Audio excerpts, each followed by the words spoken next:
రాజకీయ రంగంలో బ్యూరోక్రాట్లలో వారి చేత పని చేయించగలిగే సత్తా పిఏలకు బిళ్ళబంట్రోతులకుంటుంది.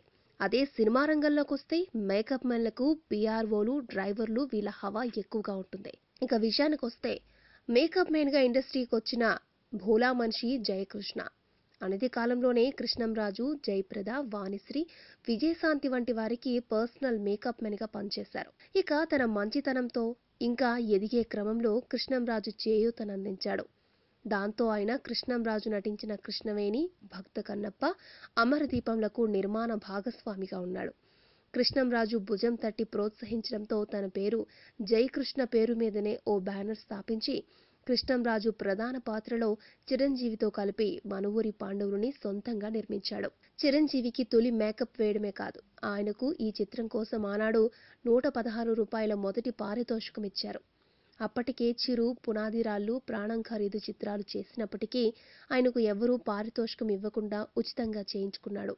మంచి అభిరుచి ఉండడంతో బాపు, ముళ్లపూడి వెంకటరమణ, దాసరి వంటి వారి దర్శకత్వంలో పలు చిత్రాలు తీశారు.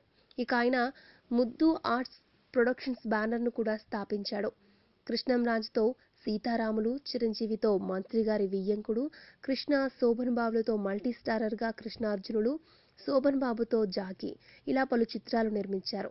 ఆయన తెలుగులో నేరుగా దాదాపుగా 15 చిత్రాలు, 22 డబ్బింగ్ చిత్రాలను అందించారు. ఇక ఆయన నిర్మించిన చిత్రాల్లో సీతమ్మ పెళ్లి, ముద్దుల మనవరాలు, స్రవంతి, వివాహ భోజనంబు, నీకు నాకు పెళ్లంట, వివాహ బంధం, రాగలీల, మిస్టర్ భరత్లతో పాటు మెగా బ్రదర్ నాగబాబుని హీరోగా పెట్టి ఈవీవి సత్యనారాయణ దర్శకత్వంలో 420 తీశాడు. ఆయన కెరియర్లో పలు ఒడిదుడుకులు ఎదుర్కొన్నాడు. ఒకే రోజు 5 చిత్రాలను ప్రారంభించి సంచలనం సృష్టించాడు. కానీ 420తో పాటు దేవిప్రసాద్ దర్శకత్వంలో శ్రీహరి హీరోగా భారీ చిత్రంగా దాసు, సుమంత్తో శభాష్ అనే చిత్రాలు ప్రారంభించిన ఆయన పరిస్థితి బాగోలేకపోవడంతో ఇతర నిర్మాతలు వాటిని టేకోవర్ చేశారు. ఇక తాను ఆనాడే చాలా వ్యయ ప్రయాసల కోర్చి కమల్ హాసన్, రవీనా టండన్, మనీషా కొయిరాలా వంటి వారితో అభయ్ చిత్రానికి ఒరిజినల్ తమిళ్ వెర్షన్కి నిర్మాణ భాగస్వామిగా కాక తెలుగులో సైతం నాడే అత్యధిక ధరకు రైట్స్ కొని అభయ్ని విడుదల చేశారు. ఆ విధంగా ఆయనకు 420, దాసు, శభాష్లే కాక అభయ్ ఇతర డబ్బింగ్ చిత్రాలు తీవ్ర నష్టాలను మిగిల్చాయి. నాడు ఆయన కృష్ణంరాజు దగ్గరకు కూడా వెళ్లాడు. నాడు ఆయన రాజకీయాలలో బిజీగా ఉండడంతో పాటు సినిమాల నుంచి ఫేడౌట్ కావడంతో ఏమీ చేయలేకపోయాడు.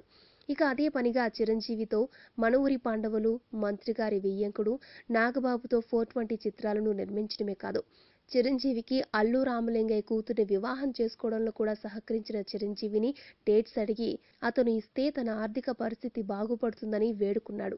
కానీ చిరు ఏవో కారణాల వల్ల ఆయనకు డేట్స్ ఇవ్వలేదు.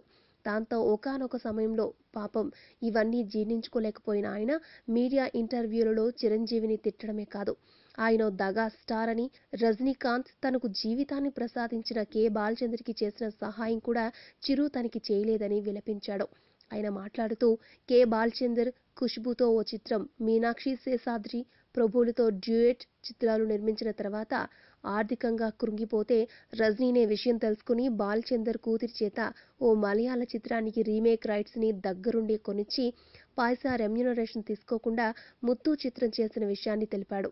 ఒంటి చేతులతో తన ఊరు నుంచి చెన్నై వచ్చానని, మరలా ఒంటి చేతులతో ఇంటికి ఎలా వెళ్ళాలి అని అంటూ జయకృష్ణ మౌనంగా మానసికంగా రోధించాడు. తెల్లని చిందరవందర గడ్డం, మొహంలో ముడతలు, నలిగిపోయిన ఫైజామా లాల్చీలతో దీనంగా బతికారు. నాడు ఆయన కృష్ణంరాజు వారసుడు ప్రభాస్ వచ్చాడు. కాస్త అతను క్లిక్ అయితే కృష్ణంరాజు గారు మాత్రం నాకు ఆయన డేట్స్ ఇప్పిస్తారని ఆశగా చెప్పాడు.